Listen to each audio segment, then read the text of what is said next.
ಮಾನ್ಯ ಖರ್ಗೆ ಸಾಹೇಬ್ ಹೇಳಿರ್ತಕ್ಕಂಥದ್ದು ಭಾರತೀಯ ಜನತಾ ಪಾರ್ಟಿ 2014ನೇ ಇಸ್ವಿಯ ನಂತರ ಯಾವ ರೀತಿ ಇಡಿಯನ್ನು ಉಪಯೋಗಿಸ್ಕೊಂಡು ದೇಶದಲ್ಲಿ ಒಂದು ಆತಂಕವನ್ನು ಹರಡ್ತಾ ಇದ್ದಾರೆ.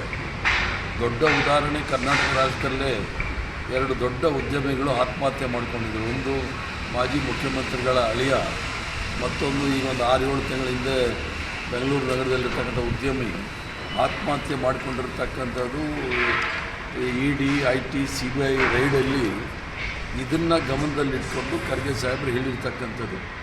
2014 ನಂತರ ಯಾರೇ ನರೇಂದ್ರ ಮೋದಿಯವರ ವಿರುದ್ಧ ಅಥವಾ BJP ವಿರುದ್ಧ ಇದ್ದರೆ ಅವರ ವಿರುದ್ಧ ಇಡಿ, IT, CBIನ ಉಪಯೋಗಿಸಿ ಒಂದು ರೀತಿಯ ಆ ಭಯದ ವಾತಾವರಣ ಸೃಷ್ಟಿ ಮಾಡೋದಕ್ಕೋಸ್ಕರ ಅವ್ರು ಹೇಳಿರ್ತಕ್ಕಂಥದ್ದು ಅದನ್ನು ಬೇರೆ ರೀತಿಯಲ್ಲಿ ಭಾರತೀಯ ಜನತಾ ಪಾರ್ಟಿ ಹೇಳ್ತಾ ಇದೆ.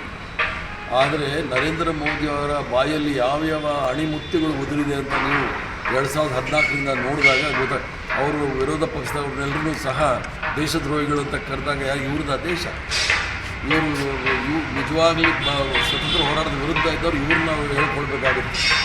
ಆ ನಂತರ ದೇಶದ ಜನ ಇವ್ರ ವಿರುದ್ಧ ಇದ್ದವ್ರಿಗೆ ಟರ್ಮೈಟ್ಸ್ ಅಂತ ಕರೆದಿರ್ತಕ್ಕಂಥವ್ರು, ಮತ್ತು ಯಾರಾದರೂ ಮಣಿಪುರಲ್ಲಿ ಅವರು ರೆಫ್ಯೂಜಿ ಕ್ಯಾಂಪಲ್ಲಿದ್ದಾಗ ಅವ್ರನ್ನ ಇವರು ಮಕ್ಕಳು ಉಡ್ಸ್ತಕ್ಕಂಥ ಈ ಕ್ಯಾಂಪ್ ಇದು ಅಂತೆಲ್ಲ ಹೇಳಿ ಮಹಿಳೆಯರಿಗೆ ಯಾವ್ಯಾವ ರೀತಿ ಪದಗಳನ್ನ ಅಣಿಮುತ್ತುಗಳು ಉಪಯೋಗಿಸಿದ್ದಾರೆ ಅಂತೇಳಿ ನಾವೇನು ಹೇಳೋದು ಬೇಕಾಗಿಲ್ಲ. ಅದು 50 ಕೋಟಿ ಗರ್ಲ್ ಫ್ರೆಂಡ್ ಇರ್ಬೋದು, ಜರ್ಸಿ ಕವ್ ಇರ್ಬೋದು, ಕಾಂಗ್ರೆಸ್ನ ವಿಧವಾ ಅಂತ ಹೇಳಿರ್ಬೋದು, ಮತ್ತು ಮಹಿಳೆಯರ ಬಗ್ಗೆ ಏನು ಮಾತಾಡೋದಂತ ನೋಡಿದಾಗ ಗೊತ್ತಾಗುತ್ತೆ.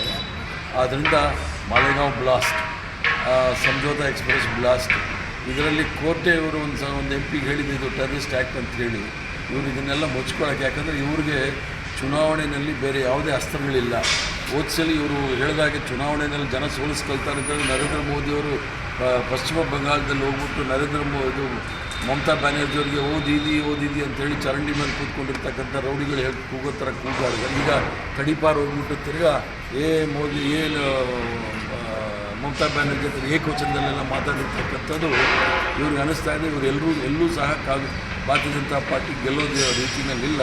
ಅದಕ್ಕೋಸ್ಕರ ಇದನ್ನು ಅಸ್ತ್ರ ಬಳಸ್ತಾ ಇದ್ದಾರೆ. ಅದೆಲ್ಲ ನಡೆಯೋದಿಲ್ಲ ಅನ್ನೋದು ಭಾಳ ಸ್ಪಷ್ಟವಾಗಿ